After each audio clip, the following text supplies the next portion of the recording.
O Giro Perfil de hoje recebe com muito prazer Mário Sérgio Cortella. Muitíssimo obrigada pela sua presença. Que ótimo.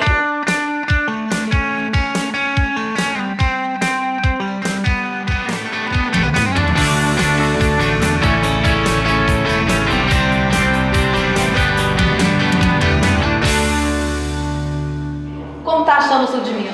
Olha, você sabe que eu venho bastante aqui. Se olhar aqui as nossas costas, a gente tem a cena da inauguração, né, do Teatro Capitólio. Estar nele novamente é a quarta vez que eu aqui faço uma palestra e aprecio imensamente. Estar no sul de Minas é estar num lugar que é familiar para mim. Como eu sou caipira, nascido em Londrina, estar nessa região é muito também marcado pela minha lembrança de infância.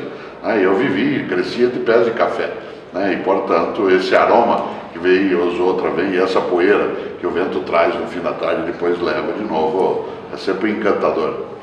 Eu gostaria muito de pegar a sua opinião com relação a como é ser um pensador que ensina as outras pessoas a pensarem neste momento de crise que o país está passando. Olha, um país ele precisa, acima de qualquer coisa, ser capaz de olhar para dentro de si, e portanto não fingir, não dissimular, não imaginar que tem que fechar os olhos em relação às coisas que estão acontecendo. Uma das minhas tarefas como professor, eu sou professor há 42 anos, é ser capaz de ajudar as pessoas a terem uma vida que seja menos automática, robótica, que seja menos alienada. Por isso, num país que tem sim um momento turbulento, a questão é atravessar essa turbulência com serenidade, com harmonia, mas sem fingir que as coisas não estão acontecendo. Quantos pedidos para entrar na política o senhor já recebeu? Eu fui gestor público, Sim. Fiquei 4 anos dentro da atividade. Eu recebo com continuidade isso. Agora, às vezes as pessoas, elas dizem assim, você não quer se candidatar a uma atividade? Eu digo, não, eu faço política de um outro modo. Okay. A política não é feita só em partidos. Sim. Fazê-la em partidos é uma coisa digna. Eu conheço muita gente de uma dignidade imensa que está na atividade da política partidária. Mas essa não é a minha direção, por uma razão. Meu modo de fazer política é fazê-lo por palestra, por livros, por participação na TV e no rádio e assim por diante. Por exemplo, é bom se eu pudesse, por exemplo, ter uma ação direta nisso, mas eu perderia muito da amplidão da reflexão.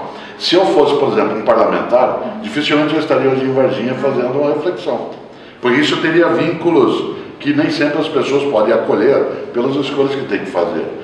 E a mensagem que eu traria se eu fosse parlamentar é a mesma que eu trarei não sendo. Com uma diferença, não sendo, eu provoco para quem convida menos constrangimento, porque ele não tem que fazer adesão a qualquer tipo de linha. Por isso, sem desrespeitar a opção da política partidária, ela não é a minha escolha. Alguns perguntam assim, mas você ficou 4 anos na Secretaria em São Paulo, por que não voltou? Eu sempre lembro um ditado chinês que eu repito, o chinês diz que você nunca deve voltar a um lugar onde você foi feliz um dia. Nossa. Porque dá uma tristeza. Bom, na sua opinião, por que nós estamos vivendo uma era em que todo mundo acha necessário se posicionar e dar opinião? Nós temos hoje tecnologias que permitem isso. Até 20 anos não havia onde eu colocar a minha opinião se eu a tivesse. O que significa que também nós tínhamos uma certa proteção em relação à idiotia. A idiotia ela ficava mais reclusa, ficava mais fechada, porque a pessoa não tinha onde colocar-se como idiota. E hoje os idiotas, que não são tantos, mas também não são poucos, eles podem vir à tona e dizer o que pensam, inclusive idiotamente dizendo. E por isso, o grande Humberto Eco, que faleceu, ele dizia que a internet, por exemplo, com as redes sociais, permitiu que qualquer imbecil pudesse se manifestar sobre qualquer coisa. Alguns diriam assim, não, mas isso é democracia. Não, é necessário cautela, parcimônia na emissão de opinião. Eu, Cortella, há uma série de coisas que me perguntam, eu digo, não sei, essa não é minha atividade. Ah, mas você está na TV, no rádio, você é professor. Sim, há coisas que eu não posso opinar. Qual foi, na sua opinião, a maior idiotice que você conseguiu ler numa rede social? Eu já li várias coisas, mas a maior idiotice é aquela que propõe, por exemplo, que o Nordeste deveria ser colocado de lado e o Sul, da onde eu sou, Paraná, Santa Catarina e Rio Grande do Sul, deveriam formar um país à parte. Isso é uma idiotia política, sobre qualquer coisa, é uma forma não só de discriminação e é uma incompreensão de como funciona uma economia e uma nação. E há pessoas que admitem essa condição e agora tem o direito né? Qualquer pessoa tem o direito de ser imbecil. O artigo 5º da Constituição garante isso, que é a liberdade. Eu várias vezes o sou, né? Procuro não sê-lo, mas quando sou, assumo, não finjo que é outro que não presta. Fala pra gente um pouco mais sobre o seu último livro, se eu não estiver enganado aqui, Por que Fazemos o que Fazemos? Pois é, um livro que foi lançado pela editora Planeta com uma finalidade: pensar um pouco o propósito que temos do que fazemos, isto é, evitar que a gente tenha uma vida que não seja refletida.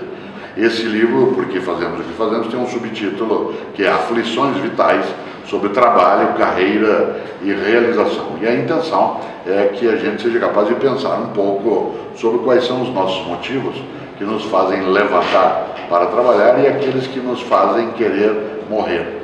Meu Deus. Bom, eu gostaria, se for possível, que o senhor deixasse uma mensagem para o nosso programa. Eu gosto muito de uma ideia de um rabino do século I, um rabino judaico chamado Hillel.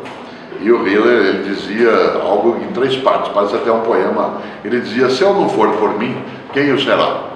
Mas se eu for só por mim, que serei eu? Se não agora, quando? A primeira ideia é que eu preciso ter iniciativa. A segunda é que sozinho não me basto. A terceira é que eu preciso ter senso de oportunidade. Por isso, de novo, se não agora, quando? Mário Sérgio Cortella, muitíssimo obrigado obrigado pela sua participação. Em nome do Portal de Notícias Perfil WE, os nossos agradecimentos. Bom, obrigado. Obrigado. Grato.